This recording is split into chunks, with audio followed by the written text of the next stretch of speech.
Sonic Boom!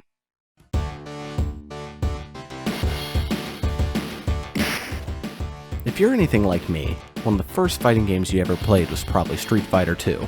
For me, it was on the Super Nintendo, as I didn't live anywhere near an arcade. Seeing as it was my first fighting game and I didn't live near an arcade, one of the things that was really tough was figuring out how all the special moves worked, and a lot of time it just came down to blind luck, like accidentally discovering how to do a Hadouken. One of the problems I would have is, what happened if I didn't pick a character like Ryu or Ken, and I picked a charge character like Guile? More often than not, I just end up getting killed by the first computer that I faced.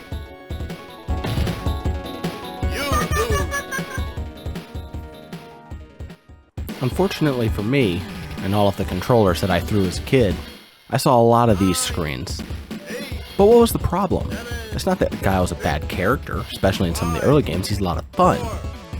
But it takes a lot to understand how to actually use Guile, and today we're going to talk about what it takes to find the charm in those charge characters. To help us do that, we're going to be getting a little bit of help looking at Guile in Street Fighter V, and then we're going to move over to the newly released Grand Blue Fantasy Versus and take a look at Charlotta, who has a lot of the same sort of concepts as Guile, but has a little other stuff mixed in. We're going to talk about what makes these characters so fun to play, and what makes them different from your standard command characters. Let's do it. When I talk about charge characters, what I'm referring to is characters where you have to hold a direction and then quickly press another direction and an attack button to do their moves.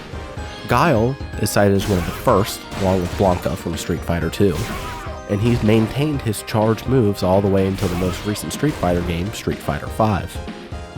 To jump to Charlotta, she shares characteristics of characters like Blanca and E Honda from the Street Fighter series.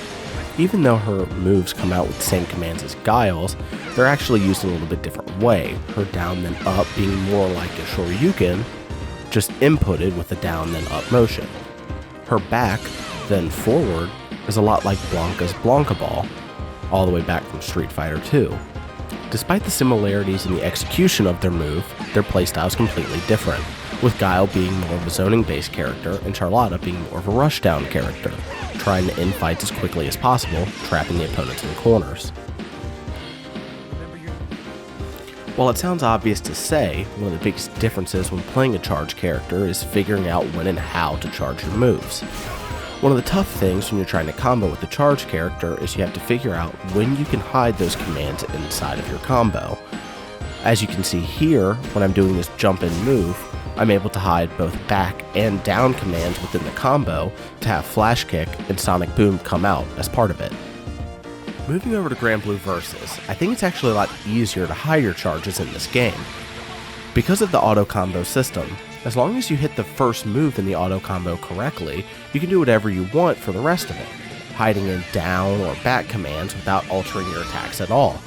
Unlike in Street Fighter where Guile actually has to do crouching moves or back moves if you're trying to hide those charge commands within your combo itself. Learning how to navigate around these charges is one of the biggest steps towards learning to play a charge character, and is one of the steepest learning curves for new players. In addition to that, because of their charged nature, you also can't just use these moves on command, like you would with other characters. Unlike doing a Hadouken with Ryu or Ken, Guile's Sonic Boom can only be used while charging back. That means you either have to crouch in place and charge back, or you have to actually physically move your character backwards. This also applies to trying to walk forward or stand while doing Flash Kick, which can only be done by charging down, meaning that you're guaranteed to be stationary while you try to do it. This sort of intentionality is key to playing charge characters. You have to decide to do Sonic Boom up here, rather than doing the move whenever you want after going through your jumping combo on the ground. In this case, it also means charging up Guile's Super while using your V-trigger attack at the end of the combo. Heading back over to Grand Blue Versus, Charlotta also has quarter circle motions on both her Super and one of her other special moves, which means that you not only have to be proficient at charging your specials in combos, you still need to be able to enter your specials like a command character. To this point, I've only talked about traditional charge characters.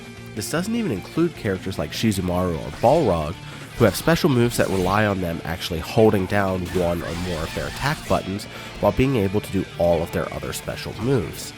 This adds a whole nother layer of charging to your characters. Not only do you need to be able to think ahead to when you want to use your charge attack, but you have to be able to do it while losing access to one of your other attack buttons, and while physically having to change how you play to be able to play while holding down that button. As you can see here, I'm just messing around in training mode, but having to hold down my light slash button at all times to be able to charge a very powerful attack that's strong enough to change the tide of battle just by being able to execute it, leading to damage like this.